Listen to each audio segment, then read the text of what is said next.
Alors, quand vous installez des extensions comme ça dans Joomla, il faut être conscient de ce que vous installez et là où, une fois installés, les éléments seront ensuite localisables. Donc, on avait identifié le fait que ce soit un module, donc clairement, dans le menu composants, dans la gestion des plugins, vous n'aurez en fait rien qui directement sera associé à cela, et donc l'élément sera visible dans la gestion des modules ici. Donc, je vais effacer. Si je n'arrive pas à le voir dans la liste, je peux éventuellement rechercher un élément de type, et vous voyez qu'ici je n'ai pas le type en question puisque aucun module pour l'instant n'est installé de type Sprocket.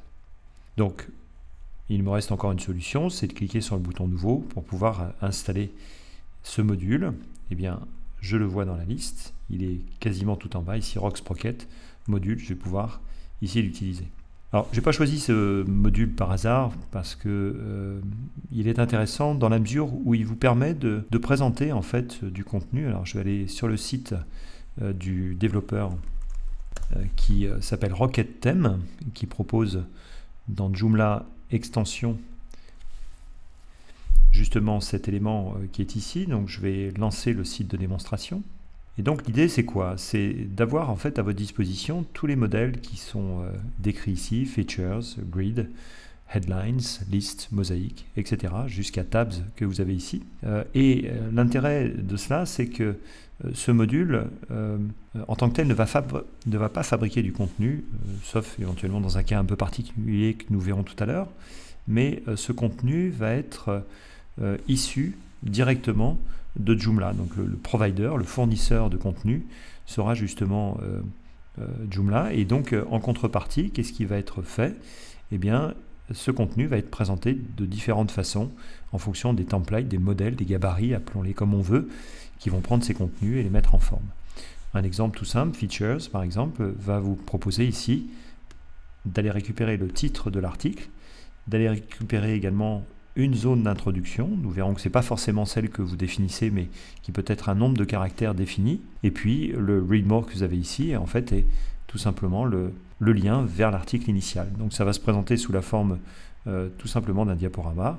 Et donc dynamiquement, vous allez pouvoir aller chercher votre contenu. Donc il y a plusieurs modèles, y compris ce modèle avec une interface un petit peu plus épurée. Et donc l'image qui va servir également à alimenter cette zone, eh bien, ce sera l'image d'introduction de votre article. Donc je vous propose par exemple de monter ce modèle là. Donc il va falloir dans un premier temps définir que c'est un carrousel de contenu Joomla. Alors ce titre éventuellement on ne va pas l'afficher, il nous servira à nous en interne. On va définir une position. Alors actuellement qu'on a une position qui pourrait nous satisfaire, on a une position qui est rendue disponible ici dans cette zone. On va quand même regarder dans le template. Alors du coup c'est un peu bloquant. Je vais venir copier cette zone d'administration, je vais créer un nouvel onglet. Voilà, je vais remettre ici, ça me permet de naviguer sur une autre zone de Joomla puisque l'endroit où j'étais était bloquant. Donc je vais dans les templates. Le template actuellement que j'utilise, c'est Helium par défaut. On va regarder dans Layout pour voir si on a quelque chose à disposition. Voilà, au-dessus de nos articles, par exemple, on a une zone qui s'appelle Contenu, onglet. Donc on va venir utiliser cela, quoique on pourrait, dans la partie intro, rajouter une autre position dédiée justement à cette zone. Donc ici, on va l'appeler, par exemple, diaporama. Et pendant qu'on est là, on va définir cette zone comme étant une zone qui va occuper en fait toute la place disponible, c'est-à-dire qu'on souhaite que notre diaporama vienne couvrir en fait toute la largeur intégrale de l'espace dédié. Donc entre notre article qui est ici et notre menu, eh bien on aura ce diaporama qui s'affichera. Donc pour ça, une petite astuce dans le layout où nous sommes actuellement, c'est de cliquer sur le petit engrenage donc pour venir peaufiner les réglages de cette section. Et donc à cet endroit-là, vous avez Layout. On nous dit qu'actuellement, on hérite des réglages de Page Settings, qui est un des onglets principaux d'administration de ce template Gantry. Et donc dans une zone, dans cette liste déroulante, il va nous proposer ici le modèle qui nous intéresse, c'est-à-dire qu'on souhaite une pleine largeur avec un contenu fluide. Ça signifie en fait que le contenu va se mettre d'un bord gauche à un bord droit de notre fenêtre de navigateur. On enregistre et donc du coup on n'a plus besoin de ce layout, on le laisse ouvert, on ne sait jamais. Alors le problème c'est qu'ici la liste malheureusement ne fera pas apparaître la nouvelle position que j'ai créée puisque mon module était déjà ouvert.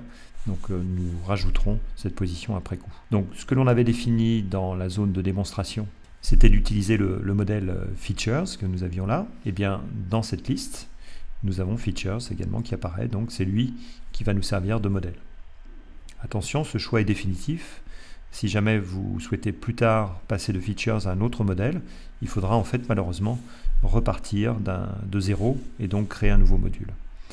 Ensuite, je vais choisir là où je me fournis, c'est-à-dire que mon fournisseur de contenu sera Joomla, donc c'est le cas par défaut.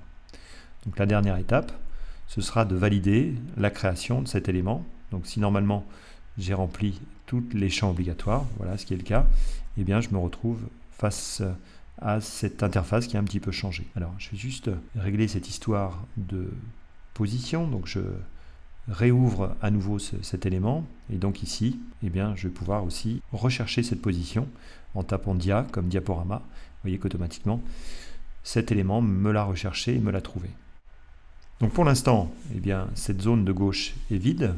Ce que l'on va chercher à faire justement c'est alimenter cette zone. Alors pour cela on va quitter cette partie-là et on va faire en fait une catégorie dédiée justement à cela et pouvoir créer ensuite à l'intérieur des articles qui vont alimenter cette zone. Donc là, dans un premier temps, je vais simplement venir créer cette catégorie, ajouter une catégorie que je vais appeler diaporama, qui est en liaison directe avec ce qu'on va avoir à traiter. Et donc à l'intérieur, eh bien, je vais, grâce à l'outil de recherche, sélectionner ma catégorie diaporama pour venir plus tard y rajouter un contenu. Alors je vais faire un premier article que nous viendrons compléter par la suite.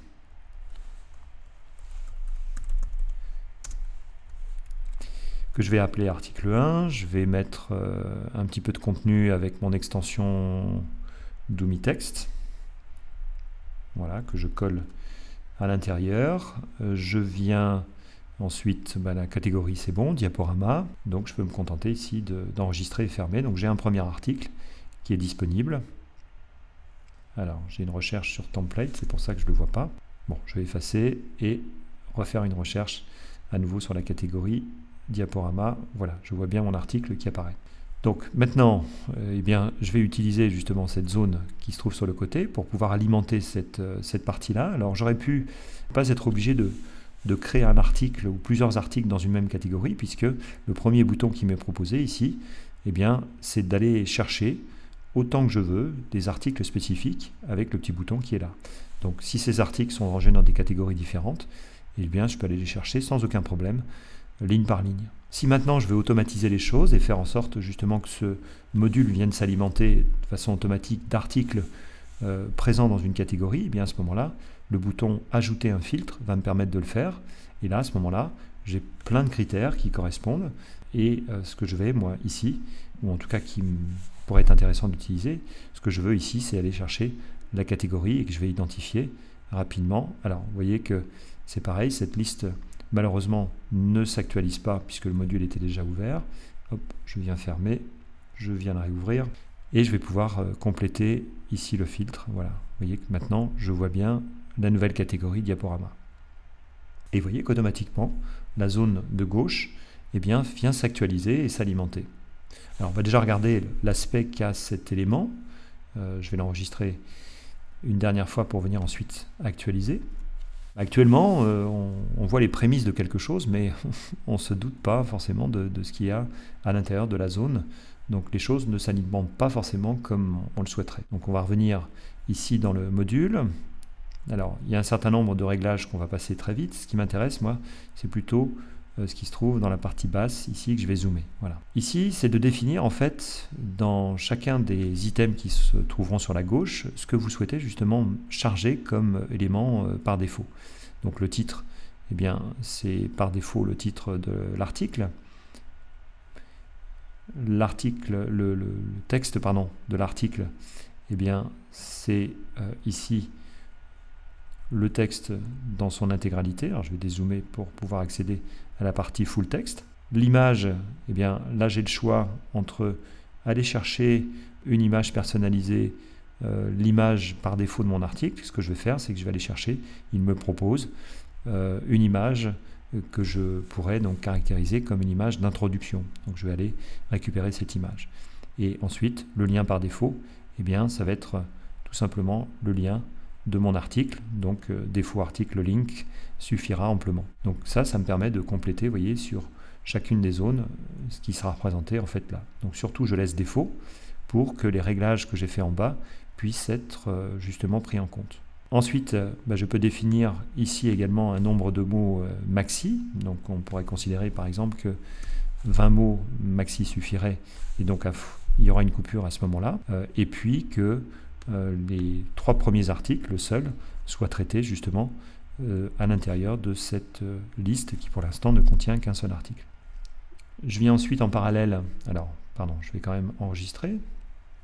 En parallèle, je vais éditer mon article 1 et je vais venir justement, c'est ce qui manquait, dans la partie images et liens, j'ai un champ image d'intro, je vais pouvoir aller sélectionner ici une image. Alors nous allons par exemple aller dans la catégorie headers, il y a des images qui pourraient le cas échéant être suffisamment grandes pour pouvoir couvrir la surface dont j'ai besoin de couvrir, Je vais cliquer sur insérer. La position m'importe peu puisque c'est le module qui va en fait gérer cette partie-là, donc je vais enregistrer et actualiser pour voir justement comment se présente mon module. Donc j'ai dorénavant, vous voyez, la page qui s'affiche.